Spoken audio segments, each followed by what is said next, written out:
सुप्रभात। आज हम लोग जैनेन्द्र कुमार जी की खेल कहानी का अध्ययन करेंगे। कहानी की शुरुआत करने से पहले हम जैनेन्द्र कुमार जी के जीवन परिचय को जान लेते हैं। जैनेन्द्र कुमार जी का जन्म 2 जनवरी 1905 को कोडियागंज उत्तर प्रदेश में हुआ। इनकी मृत्यु 24 दिसंबर 1988 को नई दिल्ली में हुई। जैनेन्द्र कुमार जी हिंदी साहित्य में एक मनोवैज्ञानिक, कहानीकार और उपन्यासकार के रूप में जाने जाते हैं। इनके प्रमुख उपन्यास हैं परख, सुनीता, त्यागपत्र, कल्याणी, विवर्त, सुखदा, व्यतीत, जयवर्धन, मुक्तिबोध आदि। मुक्तिबोध उपन्यास पर जैनेन्द्र कुमार जी को साहित्य अकादमी पुरस्कार प्राप्त हुआ था। ये सभी महत्वपूर्ण तथ्य हैं। इनके प्रमुख कहानी संग्रह फांसी, वातायन, नीलम देश की राजकन्या, एक रात, 2 चिड़िया, पाजे, जय संधि आदि। इन्होंने महात्मा गांधी के जीवन पर एक जीवनी प्रस्तुत की है। इनकी जीवनी का शीर्षक है अकाल पुरुष गांधी। आइए अब हम खेल कहानी को समझ लेते हैं। जैनेन्द्र कुमार जी की खेल कहानी एक बाल मनोविज्ञान पर आधारित कहानी है। इस कहानी में 2 ही मुख्य पात्र हैं। सुरबाला जो बालिका है, उसकी अवस्था उम्र 7 वर्ष है, तथा मनोहर जिसकी उम्र 9 वर्ष है।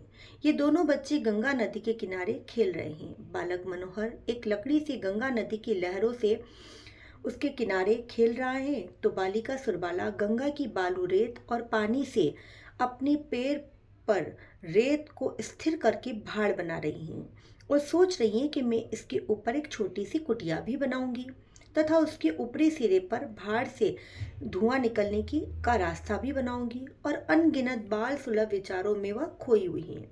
कभी सोचती हैं उसके भाड़ में मनोहर को भी आने दूंगी, और दूसरे ही पल सोचती है कि मैं मनोहर को नहीं आने दूंगी। कभी सोचती हैं कि भाड़ के ऊपर एक छोटी कुटिया बना दूं, यदि इसमें मनोहर रहेगा तो विचार करती हैं कि कहीं उसके पैर न जल जाएं। इस प्रकार से अनेक अनगिनत विचार उसके मन को घेरे रहते हैं। थोड़ी ही देर में वह एक बहुत सुंदर स्थिर पक्का भाड़ बनाकर तैयार कर लेती हैं।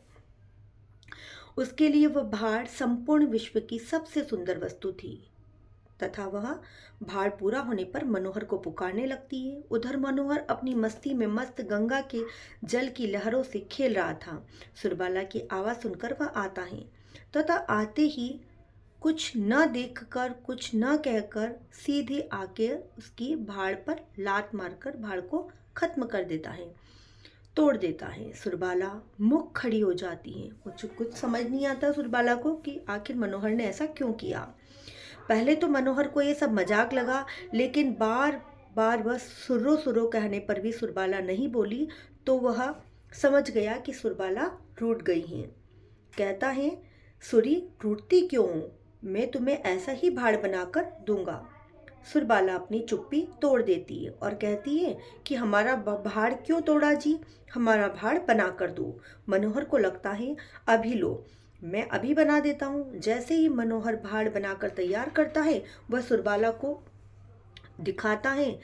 सुर्रो रानी भी एक लाश से भाड़ के सिर को चकनाचूर कर देती है और हंसी से नाच उठती है। मनोहर भी उसकी खुशी में खुश होकर बार बार हंसने लगता है, तथा उस बेजान प्रांत में उन निर्मल बच्चों की हंसी गूंजने लगती है। इस कहानी के माध्यम से लेखक ये बताना चाहते हैं कि पाठक भी इस कहानी को पढ़कर अपने बचपन की शरारतों, चिंताओं, खुशियों, सुख और दुख को याद करने लगते हैं।